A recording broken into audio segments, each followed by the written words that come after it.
नमस्कार. स्वराज्य मराठीमध्ये आपले स्वागत. पाहूया सविस्तर बातमी. श्रावणाच्या हिरवाईत बहरली भक्तीची पाऊलवाट. श्री बिरोबा विद्यालयाची डोंगर माथ्यावर पायी दिंडी, दर्शन सोहळा आणि रंगले मनमोहक वनभोजन.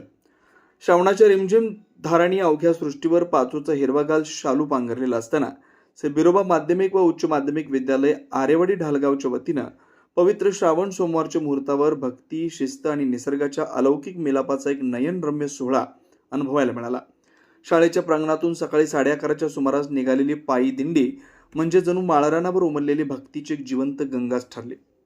गुलाबी गणवेशातील शेकडो विद्यार्थ्यांची शिस्तबद्ध पावलं, श्री बिरोबाच्या नावानं चांगभलच्या गगनभेदी जयघोष आणि हवेत दरवळणारा भक्तिभाव यामुळे संपूर्ण परिसर चैतन्यानं न्हावून निघाला. सकाळी आकाशात विहरणाऱ्या ढगांच्या सावलीत आणि थंडगार वाऱ्याच्या झुळुकीत विद्यार्थ्यांनी डोंगर माथ्याकडे कूच केले. पायथ्यापासून सुरू झालेली ही वाट निसर्गाच्या विविध रूपांचं दर्शन घडवत होते. डोंगराच्या कुशीत डौलानं फिरणाऱ्या पांढऱ्या शुभ्र पवनचक्क्या, वाऱ्याला तालावर डुलणारी हिरवीगार तृणांकुरं आणि दूरवर क्षितिजापर्यंत पसरलेले विहंगम दृश्य पाहून विद्यार्थ्यांच्या चेहऱ्यावरचा उत्साह द्विगुणित होत होता. डोंगर चढताना कुठेही थकवा न जाणवता प्रत्येकाच्या मनात बिरोबाच्या दर्शनाची ओढ आणि निसर्गाशी एकरूप होण्याची अनोखी ऊर्जा संचारलेली होते.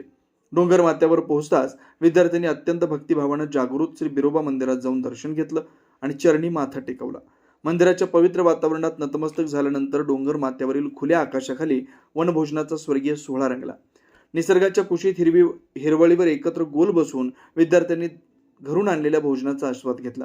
एकमेकांना घास भरवत, आनंदाचे क्षण वाटत आणि हास्यविनोदात रंगलेले वनभोजन विद्यार्थ्यांमध्ये एकात्मता, प्रेम आणि आपुलकीची घट्ट वीण बांधून गेले. चहूबाजूने पसरलेले हिरवेगार वैभव डोळ्यात साठवत नवचैतन्यानं भरलेल्या अंतःकरणानं सर्वांनी पुन्हा पायी चालत शाळेकडे परतीचा प्रवास पूर्ण केला. निसर्गाचा आस्वाद आणि संस्कृतीचा वारसा जपणारी ही श्रावण दिंडी विद्यार्थ्यांच्या स्मरणात कायमचा सुंदर ठेवा ठरली आहे. या दिंडी सोहळ्यासाठी शाळेचे मुख्याध्यापक यमगर सर, सर्व शिक्षक, शिक्षिका व शिक्षकेतर कर्मचारी या सर्वांनी या पायी दिंडीचं शिस्तबद्ध नियोजन केल्याचं स्पष्ट दिसून आलं. या पायी दिंडीचं ढालगाव परिसरातील नागरिकांकडून कौतुक होत आहे. स्वराज्य मराठी, बातमी नाही जबाबदारी. चॅनलला लाईक करा, शेअर करा आणि सबस्क्राईब करा.